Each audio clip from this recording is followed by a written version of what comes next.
reviewing grant applications at my desk in the hospital's research wing when my phone lit up with a number I didn't recognize. I almost let it go to voicemail. I had 3 more files to get through before the afternoon staff meeting, and my coffee had already gone cold. But something made me pick up. "Is this Nora Callahan?"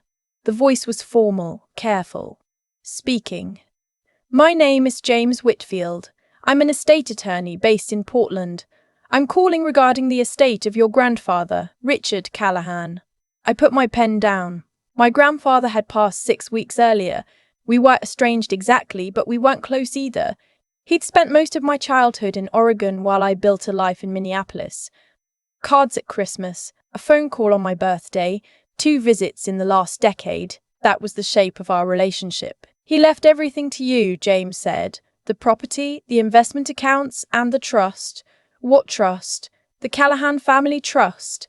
It was established in 1987 and has been compounding since. Net value at time of death is approximately $43 million. I remember the sound of the chair scraping back as I stood up without meaning to. I walked to the window and looked out at the parking structure because I needed something solid to focus on. "I'm sorry," I said. "Can you say that number again?" He did. My first thought wasn't what I'd do with it. My first thought was my brother. If Trevor found out before I had a chance to process any of this, it was going to become his news before it was ever mine. Trevor and I grew up in the same house, but we learned different things from it. I learned that you show up, you put in the work, and you don't ask for things that aren't yours. He learned that charm gets you further than effort and that asking never hurts. He's not a bad person, but he's the kind of person who treats other people's good news like a resource he hasn't figured out how to access yet. I told James I needed a few days before we could meet. He said that was fine, that nothing was going anywhere, but that I'd want to get the paperwork started sooner rather than later given the size of the estate. I said I understood. I hung up and stood at that window for a long time. By the time I got back to my desk, I had already decided 2 things. I wasn't telling my brother, and I was going to Portland. I booked a direct flight for Thursday, requested 3 days of personal leave, and told my supervisor it was a family matter. She didn't ask for details. The rest of the week I moved through my shifts in the ICU like a person operating slightly outside themselves. I'd be checking vitals or reviewing labs, and my mind would drift back to James Whitfield's voice on the phone. $43 million. Compounding since 1987. I'd do the math again and come up with the same answer, and it still didn't feel real. Thursday morning, I was at MSP before 6. The flight to Portland was smooth. I watched the landscape shift from flat Midwest plains to the green, crowded hills of the Pacific Northwest and tried to feel something other than a low hum of anxiety. James's office was downtown, one of those old brick buildings with polished wood interiors and framed artwork that looked like it cost more than my car. He was in his early 60s, silver-haired, and had the kind of unhurried calm that comes from spending decades handling other people's crises. He shook my hand and walked me through everything in plain language. The trust had been set up to pass directly to me, bypassing my father's side of the family entirely. There was a letter from my grandfather that explains some of it. He'd watched the family dynamics for years. He knew who worked for what they had and who didn't. He made his decision accordingly. The letter said, "You've never asked me for anything, Nora. That's exactly why this is yours." I read it twice at James's desk and kept my expression steady. In the elevator going down, I let myself feel it for exactly 10 seconds, then pulled it back together. The property was a farmhouse on 40 acres outside of Bend. I wasn't ready to drive out there yet. I got a room at a hotel near the office, ordered dinner in, and spent the evening reading through the documents James had given me. Account numbers, asset lists, property deeds.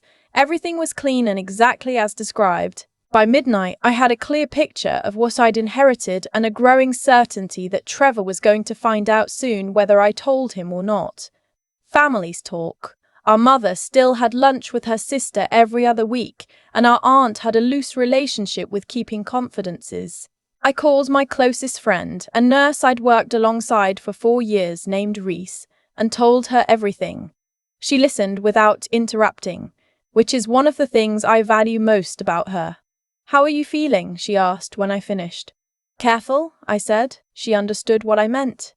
I wasn't in Portland for 48 hours before my phone showed a call from my mother. I picked up on the second ring. Honey, are you in Oregon? Her voice had that particular warmth she uses when she's fishing for something. For a few days, yes. Trevor mentioned you took time off. Trevor doesn't know anything about this trip.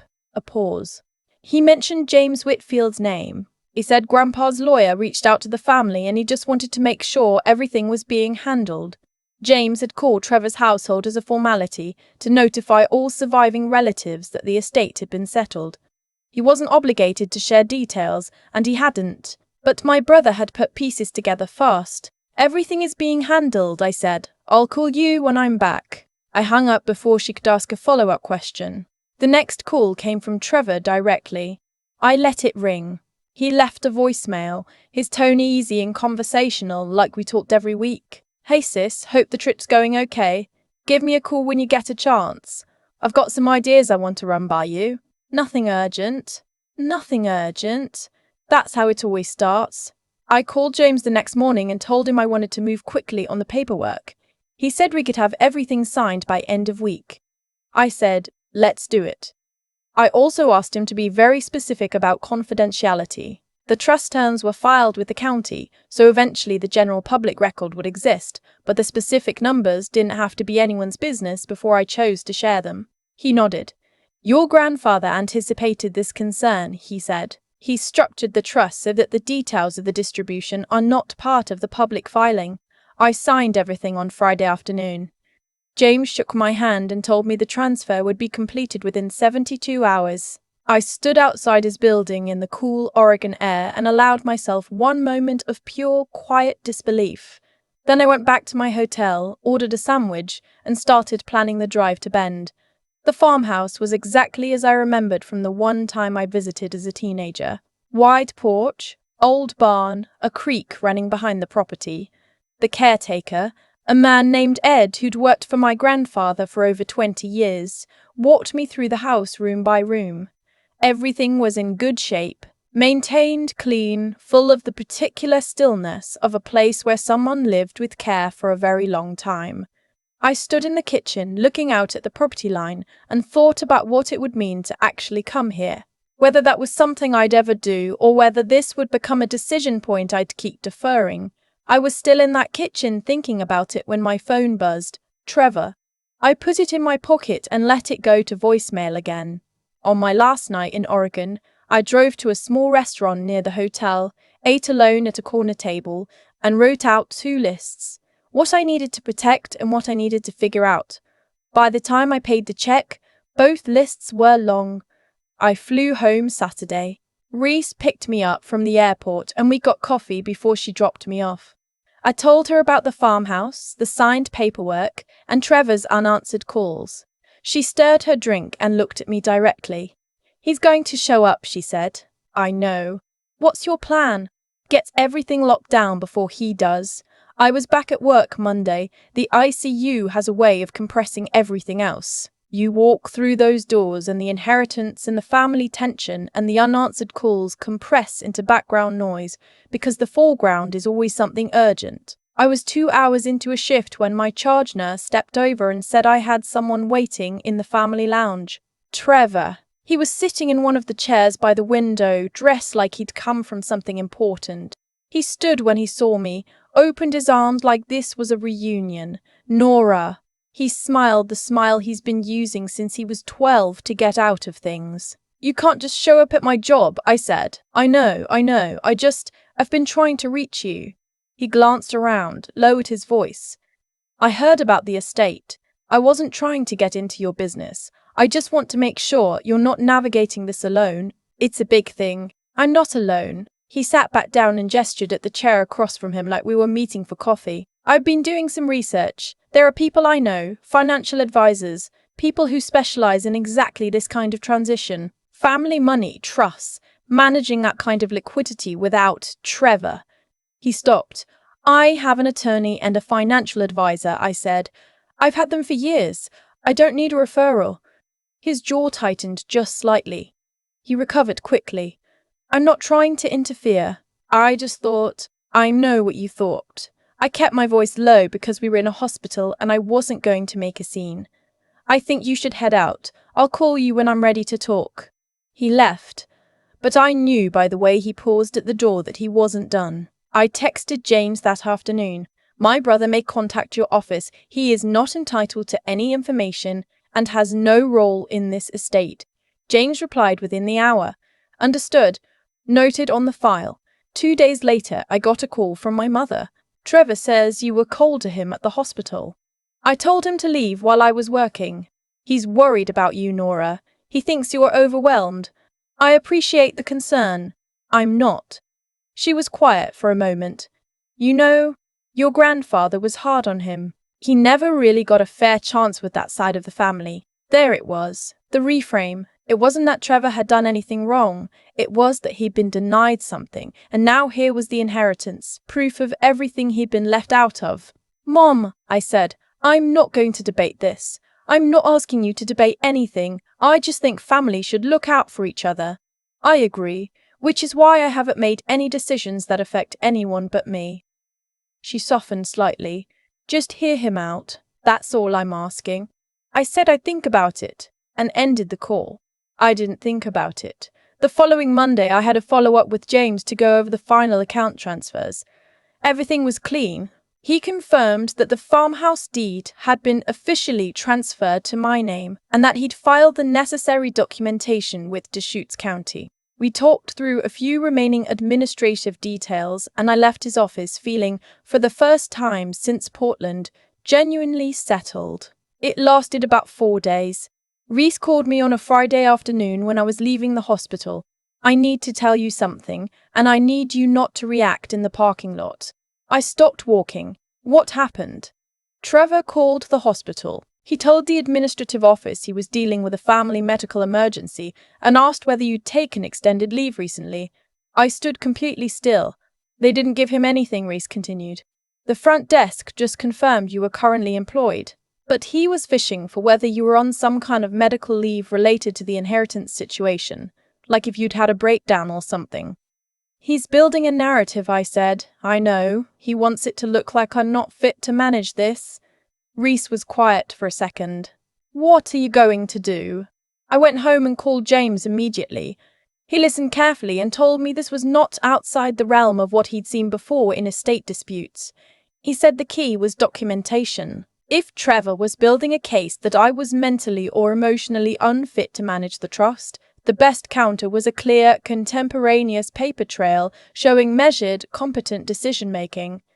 He hasn't filed anything, James said, and without standing, he can't. He was disinherited by the terms of the trust. He doesn't need legal standing to damage my reputation, I said. James acknowledged that was true. I spent the weekend doing what I should have started earlier. I opened new accounts at a bank with no connection to any joint or family accounts, moved all relevant funds, and changed the passwords on everything. I contacted my hospital's HR department and let them know, without detail, that I was dealing with a family situation and that any inquiries about my employment status should go through official channels only. HR was professional and thorough. By end of day Monday, a flag had been placed on my file. My brother called Sunday evening. I picked up this time. I heard you talk to Mom, he said. She called me. Look, Nora, I know you think I'm after something. I'm not. Grandpa never gave me a real shot. You know that. He had a different relationship with you, and that's fine, but it doesn't feel fair that the whole estate just... Trevor. My voice was steady. I understand you're frustrated, but this was his decision to make, not mine. I know, but you're my sister. We could figure something out that makes sense for both of us. I know some people who could. I don't want to do business with your people, I said. I have my own people, and I'm not going to rearrange a legal document because you feel like it's unfair. His tone changed then, not angry exactly, but the warmth drained out of it. You've always done this. Even when we were kids, you'd get something and you'd just close ranks around it like it was under attack. Nobody's attacking you. No one said you were. Then why are you acting like I'm the enemy? I'm not. But I'm also not going to negotiate with you over an estate that was legally structured by someone who is no longer here and who made his intentions very clear. He hung up. I set my phone face down on the counter and made tea and stood in my kitchen for a long time. The next move came from an unexpected direction. My co-worker Janelle, a surgical nurse on the floor above mine, pulled me aside one afternoon. She seemed uncomfortable. "I don't know if this is my business," she said, "but someone reached out to me through Instagram, said they knew you, said they were doing a wellness check on a family member and wanted to know if you seemed okay at work." "What did you say?" I said I had no idea what they were talking about and blocked them.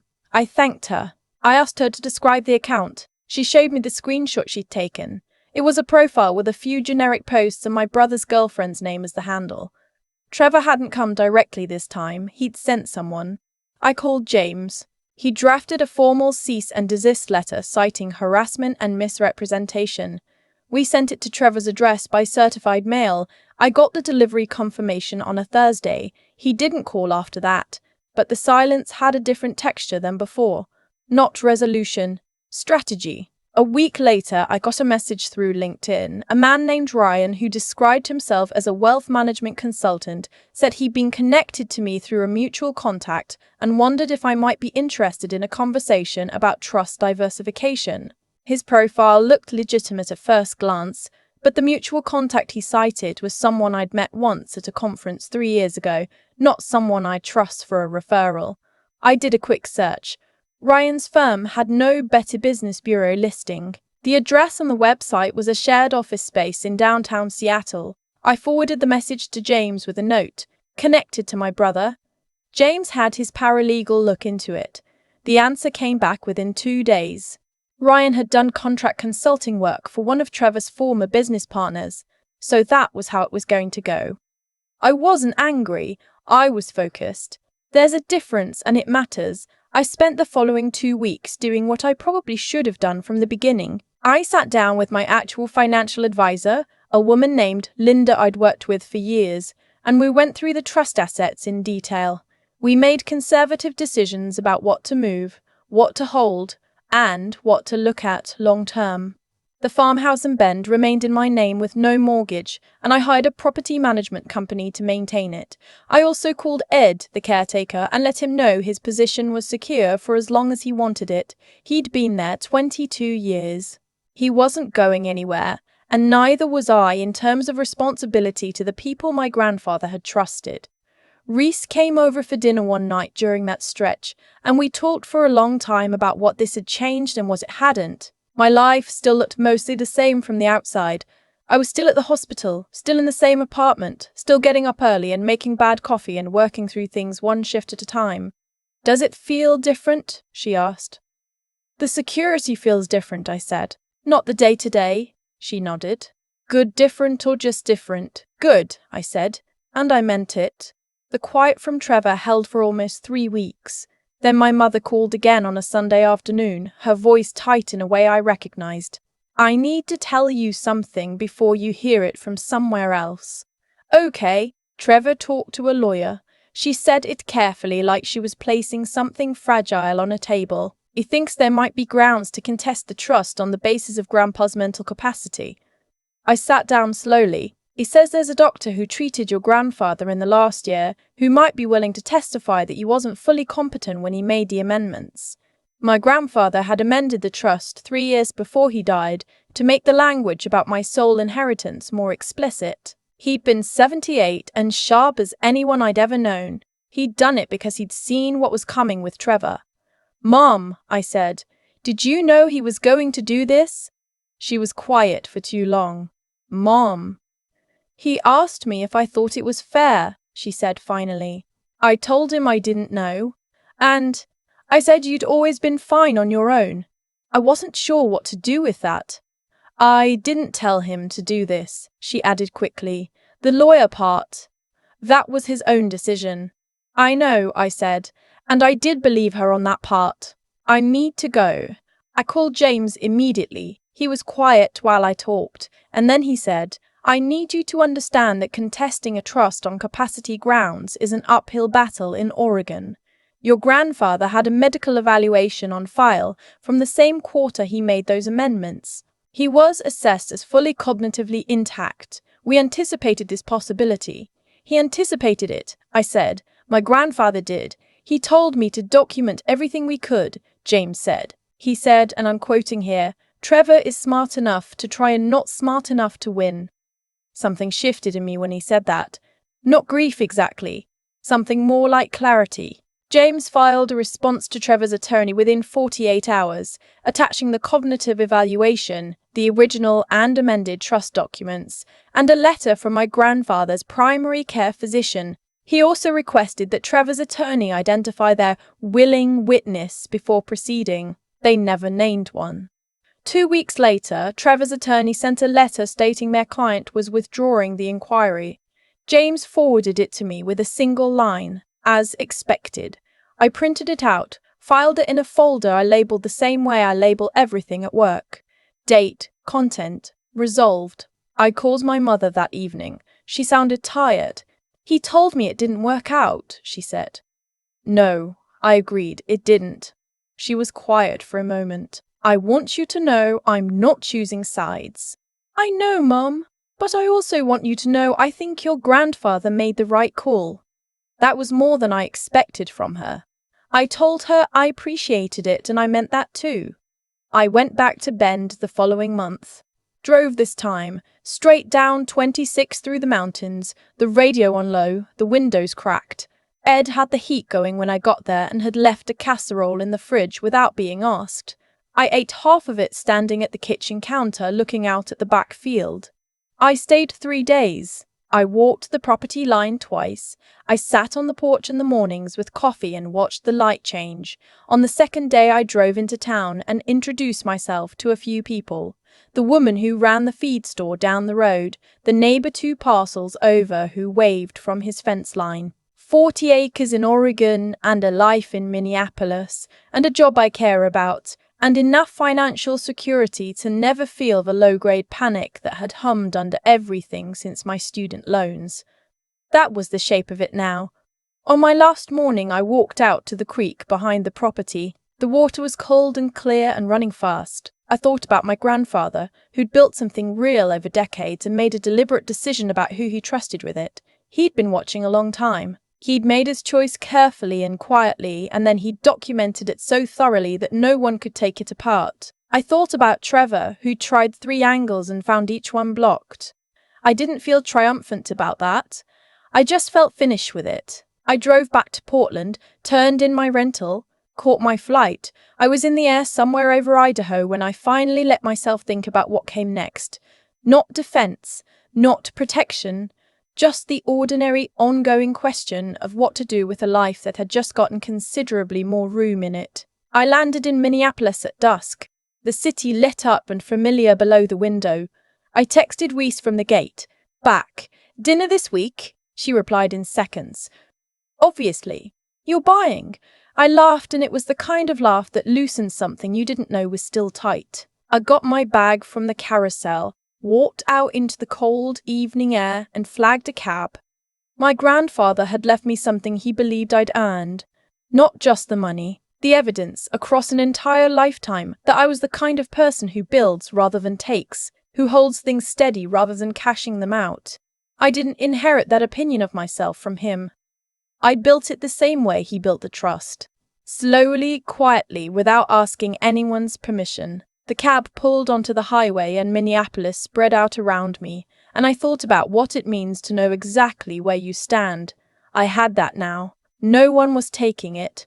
I've thought a lot about what it actually means to earn something. Not in the legal sense, not in the financial sense, but in the way that a person earns the trust of someone who has watched them for decades and decided, quietly and without fanfare, that they are the right person to carry something forward. My grandfather didn't leave me $43 million because I was his favorite. He left it to me because he paid attention.